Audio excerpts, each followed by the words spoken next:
ஆச்சரியமாக இருக்கிறதா? ஒரு காலத்தில் சிறையில் அடைக்கப்பட்டிருந்த யோசேப்பு, ஆனால் பெரிய பஞ்சம் வருவதற்கு முன் தேவன் முதலில் யோசேப்பை சிறையிலிருந்து உயர்த்தினார். கனவுகளை விளக்கியதற்காக பார்வோனால் உயர்த்தப்பட்டான். அவன் வாழ்க்கையை தேவன் ஒரே நொடியில் மாற்றினார். பின்னர் பார்வோனின் அதிகாரத்தின் மூலம் தேவன் ஆசேனாத்தை யோசேப்பின் வாழ்க்கைக்குள் கொண்டு வந்தார். அவரை எகிப்தின் 2வது அதிகாரியாக நிலைநிறுத்தினார். அவருடைய மனைவியின் பெயர் ஆசேனாத் என்றும், பார்வோன் தனிப்பட்ட முறையில் அவளை தேர்ந்தெடுத்து யோசேப்பிடம் கொண்டு வந்தான் என்றும் பலருக்கு தெரியும். பார்வோன் ஆசேனாத்தை யோசேப்பிற்கு மனைவியாக கொடுத்தான். பலர் இதை சாதாரண அரசியல் திருமணம் என்று நினைத்தார்கள். ஆனால் இந்த சாதாரண அரசியல் திருமணம் ஆரம்பத்திலிருந்தே தேவனுடைய கைகளால் ஏற்பாடு செய்யப்பட்ட ஒன்று என்பதை சிலரே கவனித்தார்கள். மக்கள் இதை அதிகாரமும் நன்மையும் சேர்ந்த ஒரு திருமணம் என்று நினைத்தார்கள். ஆனால் தேவன் அமைதியாக ஒரு அந்நிய பெண்ணை தன் உடன்படிக்கை குடும்பத்துக்குள் கொண்டு வந்து கொண்டிருந்தார். ஆசேனாத் ஒரு விகார ஆலயத்தில் வளர்ந்தாள். அவளுடைய தந்தை ஓன் நகரத்தின் புகழ்பெற்ற ஆசாரியன். மனிதர்களின் பார்வையில் அவள் தேவனுடைய ஜனங்களிலிருந்து மிகவும் தூரத்தில் இருந்தாள்.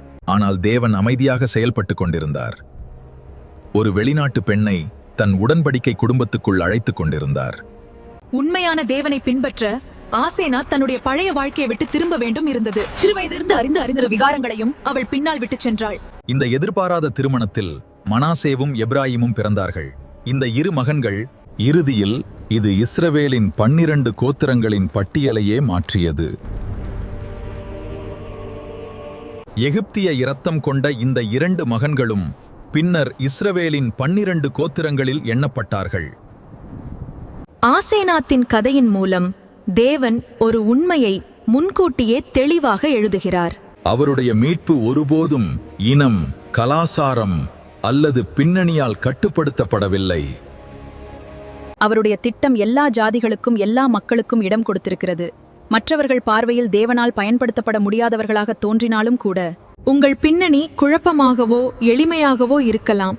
நீங்கள் விசுவாசத்திலிருந்து தூரமாக உணரலாம்.